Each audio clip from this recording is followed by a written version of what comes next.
Et si cette personne qui semblait tout contrôler, ce manipulateur si imprévisible, ne faisait en réalité que suivre un manuel d'instruction? Aujourd'hui, on va démonter ce mécanisme pièce par pièce pour passer de la confusion à la clarté. Allez, juste une petite note avant de commencer. Tout ce qu'on va voir ensemble est à but éducatif. Pour toute situation personnelle, bien sûr, l'avis d'un professionnel de la santé qualifié est absolument indispensable. On en revient à cette question parce qu'elle est fondamentale. Et si ce supposé génie du mal, celui qui avait toujours un coup d'avance, ne faisait que réciter un texte, un script simple et au fond, terriblement prévisible?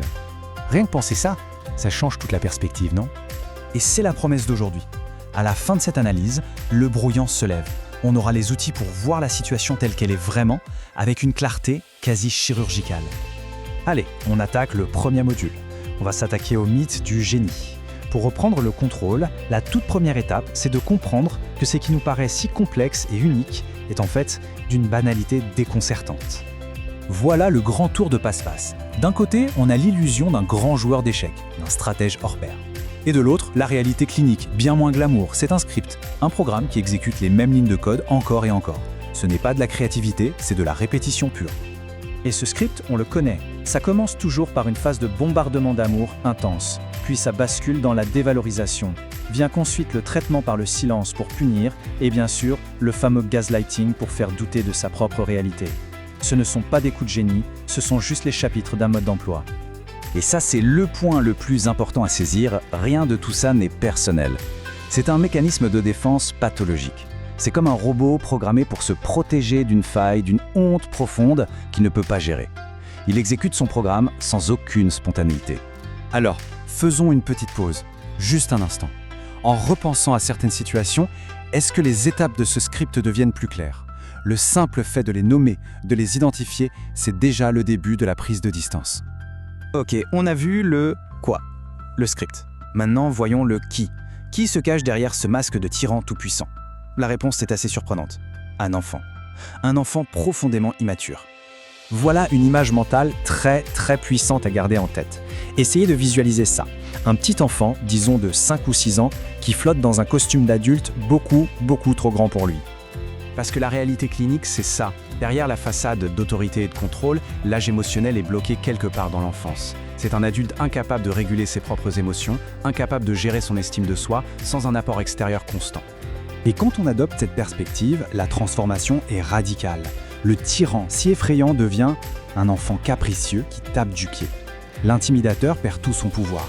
La peur se dissipe et laisse place à une forme de ridicule. Et le ridicule, c'est beaucoup plus facile à gérer que la peur. En gardant cette image en tête, comment est-ce que la charge émotionnelle des souvenirs change? La peur et la confusion peuvent soudainement se transformer en une forme de pitié ou même en un simple constat de l'absurdité de la situation. On attaque le dernier module, et sans doute le plus difficile à déconstruire, le mythe de la connexion spéciale. Il est temps de voir que ce n'était pas vraiment une relation, mais plutôt un rôle que l'on nous a fait jouer dans une pièce écrite par quelqu'un d'autre. Il y a un concept en psychologie qui éclaire ça parfaitement, la notion d'objet partiel. Ça signifie que l'autre n'est pas vu comme une personne entière, complexe, avec ses propres besoins. Non, il est vu comme un objet qui remplit une seule fonction, un peu comme un grille-pain. Tant qu'il fournit de la validation, des toasts chauds, on le garde. Le jour où il s'arrête, on le jette, sans le moindre état d'âme. Et là, attention, c'est le renversement le plus crucial. On a souvent tendance à croire qu'on a été choisi pour une faiblesse, une faille. La réalité clinique, c'est tout l'inverse. Les cibles sont choisies pour leur force, leur empathie, leur capacité à aimer, leur optimisme, leur énergie. C'était des ressources à extraire.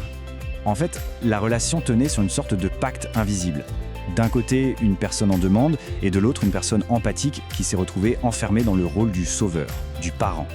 Le rôle de celui ou celle qui doit réparer un enfant blessé, qui est en réalité un adulte pleinement responsable de sa propre pathologie. Alors, quand on réalise ça, que ce sont nos forces qui étaient ciblées et non nos faiblesses, comment ne pas recadrer complètement sa propre valeur? Ce n'était pas la preuve d'un échec personnel, mais la preuve d'une richesse que l'autre convoitait. Bon, on a démonté le script, le personnage, la mise en scène. C'est bien beau l'analyse, mais maintenant, on fait quoi? On passe à l'action. Voici un plan concret pour avancer. 3 étapes, c'est tout. Premièrement, identifier le script. Arrêtez de réagir à la personne et commencez à simplement observer le schéma, le mécanisme. Deuxièmement, recadrer l'image. S'entraîner activement à visualiser cet enfant dans un costume trop grand. Et troisièmement, déchirer le pacte, c'est-à-dire abandonner consciemment ce rôle de sauveur. Il n'y a rien à sauver. Le doute va revenir, l'empathie aussi, c'est normal. Quand ça arrive, il faut se souvenir de cette phrase comme d'un mantra, on n'analyse pas une personne, on observe une pathologie. Ça crée la distance nécessaire pour se protéger. Ouah, l'illusion est démantelée. Les outils sont là. Il est maintenant possible de ne plus opérer depuis un état de confusion ou de réaction émotionnelle, mais bien depuis un endroit de clarté, de force et de compréhension clinique. Alors, la dernière question est pour soi-même. Face à tout ça, quelle sera la toute première, même minuscule étape à mettre en pratique avec ces nouvelles clés de lecture ? L'action commence toujours par une simple décision.